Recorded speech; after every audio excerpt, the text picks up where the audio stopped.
The indictment charges 13 Russian nationals and 3 Russian companies for committing federal crimes while seeking to interfere in the United States political system, including the 2016 presidential election. The defendants allegedly conducted what they called information warfare against the United States, with the stated goal of spreading distrust towards the candidates and the political system in general.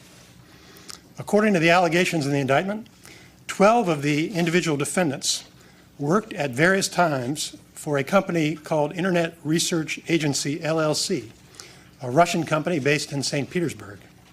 The other individual defendant, Yevgeny Viktorovich Prigozhin, funded the conspiracy through companies known as Concord Management and Consulting, LLC, Concord Catering, and many affiliates and subsidiaries. The conspiracy was part of a larger operation called Project Lakta. Project Lakta included multiple components, some involving domestic audiences within the Russian Federation and others targeting foreign audiences in multiple countries. Internet Research Agency allegedly operated through Russian shell companies. It employed hundreds of people in its online operations, ranging from creators of fictitious personas to technical and administrative support personnel with an annual budget of millions of dollars. Internet Research Agency was a structured organization headed by a management group and arranged into departments, including graphics, search engine optimization, information technology, and finance departments. In 2014, the company established a translator project focused on the United States. In July of 2016, more than 80 employees were assigned to the translator project.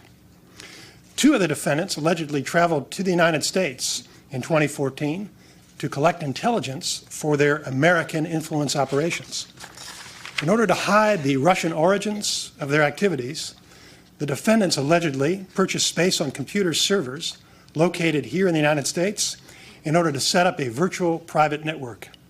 The defendants allegedly used that infrastructure to establish hundreds of accounts on social media networks such as Facebook, Instagram, and Twitter, making it appear that those accounts were controlled by persons located in the United States.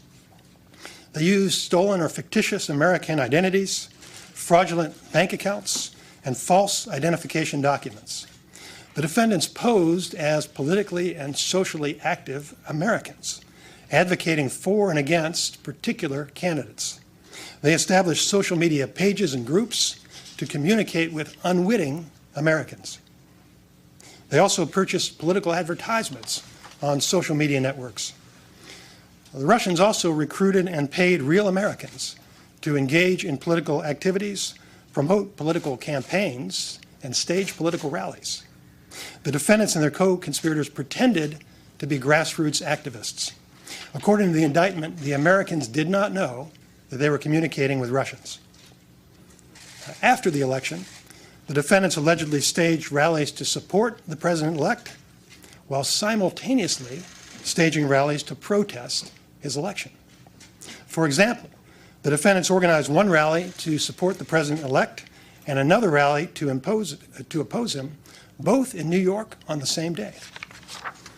On September 13th of 2017, soon after the news media reported that the special counsel's office was investigating evidence that Russian operatives had used social media to interfere with the 2016 election, one defendant allegedly wrote, quote, "We had a slight crisis here at work. The FBI busted our activity.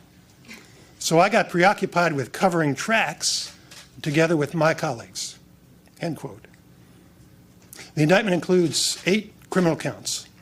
Count 1 alleges a criminal conspiracy to defraud the United States by all of the defendants.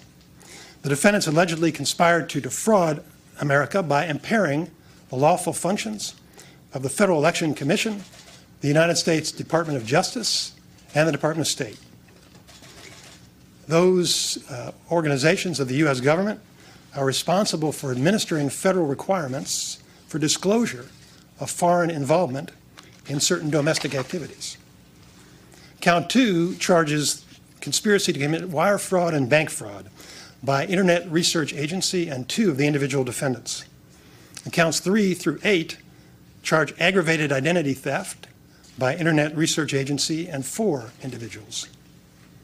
Now, there is no allegation in this indictment that any American was a knowing participant in this illegal activity. There is no allegation in the indictment that the charged conduct altered the outcome of the 2016 election. I want to caution you that everyone charged with a crime is presumed innocent unless and until proven guilty in court. At trial, prosecutors must introduce credible evidence that is sufficient to prove each defendant guilty beyond any reasonable doubt to a unanimous jury. The special counsel's investigation is ongoing. There will be no comments from the special counsel at this time. This indictment serves as a reminder that people are not always who they appear to be on the internet. The indictment alleges that the Russian conspirators want to promote discord in the United States and undermine public confidence in democracy. We must not allow them to succeed. The Department of Justice will continue to work cooperatively with other law enforcement and intelligence agencies and with the Congress to defend our nation against similar current and future efforts. Hey, NBC News viewers, thanks for checking out our YouTube channel. Subscribe by clicking on that button down here and click on any of the videos over here to watch the latest interviews, show highlights, and digital exclusives. Thanks for watching.